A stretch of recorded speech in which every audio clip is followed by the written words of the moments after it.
la plateforme FARC Sénégal que je dirige a décidé de boycotter ces élections législatives parce que nous considérons que l'État du Sénégal n'est pas dans les dispositions d'organiser des élections honnêtes, des élections crédibles. Les raisons sont multiples.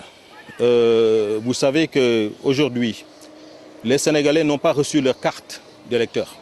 Moi qui vous parle, je n'ai pas encore reçu ma carte d'électeur. Un grand problème que les Sénégalais ne puissent pas recevoir leur carte bien avant la publication des listes. Le fichier électoral n'est pas fiable, il n'a pas été audité.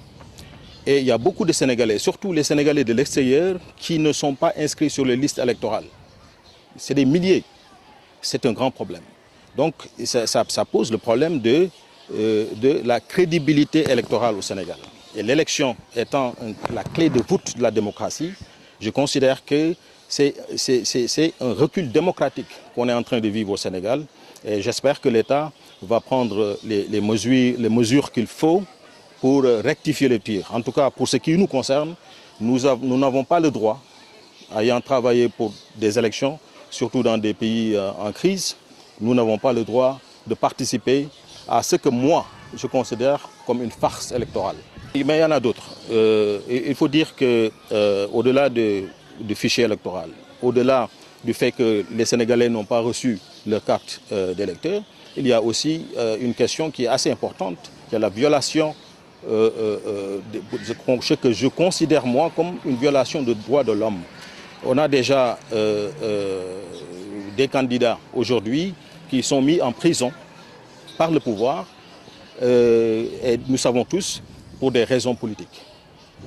Et donc ça fausse le scrutin parce que nous avons des candidats qui ne devraient pas être en prison et qui sont en prison. Il faut avoir le courage de le dire.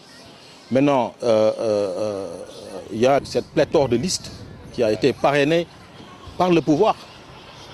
Cette pléthore de listes qui a été parrainée par le pouvoir en place en vue de saboter les élections.